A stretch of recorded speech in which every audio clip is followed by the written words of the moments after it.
എല്ലാവർക്കും നമസ്കാരം. എനിക്ക് ഒന്ന് രണ്ട് കാര്യങ്ങൾ പറയാൻ തോന്നിയതുകൊണ്ട് പറയുന്നതാണ്. ഈ ലോകത്ത് ഈ തിന്മകൾ കൂടുതലായും നന്മകൾ കുറഞ്ഞു വരികയും ചെയ്യുന്നത് യാദൃശ്ചികമല്ല. അത് ഒരു സത്യമാണ്, പ്രപഞ്ച സത്യമാണ്. നമ്മുടെ ചുറ്റുവട്ടത്തുള്ള ആവശ്യമില്ലാത്ത ചെടികൾ, ആവശ്യമില്ലാത്തത് എന്ന് പറയാൻ പറ്റില്ല, അതിലൂടെയും ഓക്സിജൻ ഉൽപ്പാദിപ്പിക്കപ്പെടുന്നുണ്ട്. എങ്കിൽ പോലും നമുക്ക് അത്യാവശ്യമല്ല എന്ന് തോന്നുന്ന പല ചെടികളും, അല്ലെങ്കിൽ കാട്ടുവൃക്ഷങ്ങൾ, കാട്ടുചെടികൾ എന്ന് പറയുന്നവയൊക്കെ തഴച്ചു വളരും. ശ്രദ്ധിച്ചിട്ടുണ്ടോ നിങ്ങൾ? അത് നമ്മൾ വെള്ളമൊഴിക്കണ്ട, വളമിട്ട് കൊടുക്കണ്ട, ഒന്നും ചെയ്യണ്ട. പക്ഷേ ഈ കാട്ടുചെടികൾ പോലെയുള്ള ചെടികൾ നമ്മളൊന്നും ചെയ്തില്ലെങ്കിലും അത് തഴച്ചു വളർന്ന് അതിഭീകര കാട് പോലെയാവും. അതിന് സാഹചര്യം ഒത്തു വരണമെന്നില്ല. പക്ഷേ നമ്മൾ നട്ടു വളർത്തുന്ന ചെടികൾ, അതിന് വെള്ളമൊഴിച്ച് കൊടുക്കണം, അതിനെ പരിപാലിക്കണം, അതിന് വളമിട്ട് കൊടുക്കണം. എന്നും ദിവസം ചെന്ന് ഒരു കൊച്ചു ഉണ്ണീനെ പരിചരിക്കുന്ന പോലെ പരിചരിച്ച് വളർത്തി കൊണ്ടുവരണം. അതുപോലെയാണ് നന്മകൾ.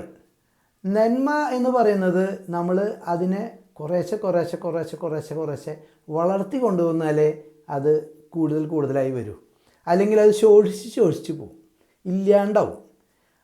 തിന്മ അങ്ങനെയല്ല. തിന്മ നമ്മളൊന്നും ചെയ്യേണ്ട, അത് തന്നെ വളർന്നോളും. അതൊരു ഭയങ്കര പ്രകൃതി നിയമമാണ്. അതുപോലെയാണ് ലോകത്തിൽ നന്മ ഇല്ലാതായിക്കൊണ്ടിരിക്കുകയും തിന്മ കൂടിക്കൊണ്ടിരിക്കുകയും ചെയ്യുന്നത്. ഞാനൊരു അത്ര ഒരു അന്ധമായ മതവിശ്വാസിയോ രാഷ്ട്രീയ വിശ്വാസിയോ ഒരു പ്രത്യേക രാഷ്ട്രീയത്തോട് ആഭിമുഖ്യമുള്ള ആളോ അല്ലെങ്കിൽ മതത്തിനോട് കൂടുതൽ ആഭിമുഖ്യമുള്ള ആളോ ഒന്നുമല്ല. പക്ഷേ പണ്ട് കൃഷ്ണൻ പറഞ്ഞതായിട്ട് ഞാൻ കേട്ടിട്ടുണ്ട്, ലോകത്ത് നന്മ ഇല്ലാതാവുന്ന അവസ്ഥയിൽ, തിന്മ തഴച്ച് വളരുന്ന അവസ്ഥയിൽ, സത്യത്തിന് മൂല്യച്യുതി വരുമ്പോൾ ഞാൻ വീണ്ടും വരും എന്ന് കൃഷ്ണൻ പറയുന്നുണ്ട്. സത്യത്തിലെ ഞാനൊരു പ്രതീക്ഷയിലാണ്, വളരെ പ്രതീക്ഷ. കാരണം അദ്ദേഹം പറഞ്ഞത് പ്രതീക്ഷയാണ്. സത്യമില്ലാതാവുമ്പോൾ ഞാൻ വീണ്ടും വരും എന്നുള്ള പ്രതീക്ഷ. ഞാനിപ്പോഴും കൽക്കി അവതാരത്തെ പ്രതീക്ഷിച്ചുകൊണ്ടിരിക്കുക. ഏത് നിമിഷവും കൽക്കി അവതാരം ഭൂമിയിൽ വരും, സംശയമില്ല.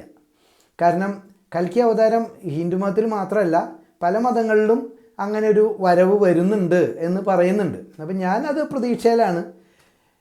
ഒരു പക്ഷേ എൻ്റെ ജീവിതത്തിന് ശേഷമാവാം, അല്ലെങ്കിൽ എൻ്റെ ജീവിതത്തിൽ കാണാൻ പറ്റുന്ന, അനുഭവിക്കാൻ പറ്റുന്നതാവാം. എനിവേ ഞാൻ പ്രതീക്ഷിച്ചുകൊണ്ടിരിക്കുന്നു കൽക്കി അവതാരത്തെ. ഈ ലോകത്ത് നന്മ ഇല്ലാതാവുന്ന അവസ്ഥയിൽ, തിന്മ തഴച്ചു വളരുന്ന അവസ്ഥയിൽ, തിന്മ മാത്രമാവുന്ന അവസ്ഥയിൽ ഈശ്വരൻ വീണ്ടും വരും എന്ന് പറയുന്ന ആ ഒരു ശുഭവിശ്വാസം, അത് എല്ലാ നന്മ ചെയ്യുന്നവർക്കും വലിയൊരു ആശ്വാസമാണ്. നന്മ കൂടുതൽ ലോകത്ത് നന്മ ഉണ്ടാവണം എന്ന് ആഗ്രഹിക്കുന്നവർക്ക് അത് വലിയൊരു ആശ്വാസമാണ്. ഇപ്പോഴത്തെ പല കാര്യങ്ങൾ കാണുമ്പോൾ കേൾക്കുമ്പോൾ, കുട്ടികൾക്ക് മുതിർന്നവരോടുള്ള ബഹുമാനം ഇല്ലാതാവുമ്പോൾ, ആരോടും പേടിയില്ലാത്ത അവസ്ഥ വരുമ്പോൾ, അതുപോലെ ദൈവവിശ്വാസം വേണമെന്ന് ഞാൻ പറയില്ല, പക്ഷെ മൂല്യങ്ങൾ, ദൈവവിശ്വാസം ഉള്ളത് പലതും നല്ലതാണെങ്കിൽ പോലും അതിലുപരി മൂല്യങ്ങൾ, ദൈവം എന്ന് പറയുന്നത് നമ്മൾ പറയുന്ന ഇതാണ് ദൈവം എന്ന് പറയുന്നതൊന്നല്ല ദൈവം. ദൈവം ഈ പ്രപഞ്ചം മുഴുവൻ കാത്ത് പരിപാലിക്കുന്ന, ഈ പ്രപഞ്ചത്തെ സൃഷ്ടിച്ചു എന്ന് വിശ്വസിക്കുന്ന നമുക്ക് അതീതമായ ഒരു വലിയൊരു ശക്തിയാണ് ദൈവം എന്ന് ഞാൻ വിശ്വസിക്കുന്നത്. അതിപ്പോൾ സയൻസ് പലതും പറയുന്നുണ്ടാവും, പക്ഷേ സയൻസിനും മനസ്സിലാക്കാൻ പറ്റാത്ത പലതും പ്രപഞ്ചത്തിലുണ്ടെന്ന് അവർ തന്നെ പറയുന്നു. ഇപ്പോൾ ചുരുക്കം പറഞ്ഞാൽ, നമ്മുടെ മുമ്പിൽ ഏലിയൻസ്, അതായത് നമുക്ക് പുറത്തുള്ള സ്ഥലങ്ങളിൽ, അതായത് ഭൂമിക്ക് പുറത്തുള്ള സ്ഥലങ്ങളുടെ ഏലിയൻസ് പോലെയുള്ള നമ്മുടെ മുമ്പിലുണ്ടെങ്കിൽ നമുക്ക് കാണാൻ പറ്റില്ല. നമ്മുടെ കണ്ണുകൊണ്ട് കാണാനോ സെൻസ് ചെയ്യാനോ പറ്റുന്നില്ല എന്ന് ശാസ്ത്രം തന്നെ പറയുന്നുണ്ട്. നമുക്ക് മനുഷ്യന് ബുദ്ധിക്ക് പരിമിതികളുണ്ട്. അപ്പോൾ അതുപോലെ ഈശ്വരൻ നമ്മുടെ ചുറ്റും ഉണ്ട് എന്ന് പറഞ്ഞാൽ ഇല്ല എന്ന് പറയാൻ തെളിവില്ല. ഉണ്ടെന്ന് പറയാൻ തെളിവില്ല എന്ന് നിങ്ങൾ പറയുന്നുണ്ടാവും പലരും, അല്ലെങ്കിൽ ഈ നിരീശ്വരവാദികൾ അങ്ങനെ പറയുന്നുണ്ട് ഈശ്വരൻ ഇല്ല എന്ന്. പക്ഷെ നമുക്ക് സെൻസ് ചെയ്യാൻ പറ്റുന്ന കുറേ അനുഭവങ്ങൾ ഈശ്വരൻ ഉണ്ടെന്ന് തെളിയിക്കുന്ന കുറേ കാര്യങ്ങൾ എന്നെ സംബന്ധിച്ച് എനിക്കുണ്ടായിട്ടുണ്ട്. എൻ്റെ ഒരുപാട് അനുഭവങ്ങൾ എനിക്ക് ഞാൻ മരിക്കുന്ന ആ ഘട്ടത്തിൽ ശരിക്കും ഈശ്വരൻ എൻ്റെ മുമ്പിൽ പല രൂപത്തിൽ പ്രത്യക്ഷപ്പെട്ടിട്ടുണ്ട്, എന്നെ സഹായിച്ചിട്ടുണ്ട്, എന്നെ രക്ഷിച്ചിട്ടുണ്ട്. അതെൻ്റെ സ്വന്തം അനുഭവമാണ്. അത് ഈ പറയുന്ന യേശുവിൻ്റെ രൂപമൊന്നുമല്ല, അത് പ്രകാശത്തിൻ്റെ രൂപത്തിലും മറ്റു പല മനുഷ്യരുടെ രൂപത്തിലൊക്കെയാണ് എന്നെ രക്ഷിക്കാനും എന്നെ സഹായിക്കാനൊക്കെ വന്നിട്ടുള്ളത്. ശരിക്കും ഞാൻ വീണു പോകും അല്ലെങ്കിൽ ഞാൻ പരാജിതനാവും എന്ന അവസ്ഥയിൽ പലപ്പോഴും എനിക്കത് സ്വന്തമായിട്ട് അനുഭവിക്കാൻ ഭാഗ്യമുണ്ടായിട്ടുണ്ട്.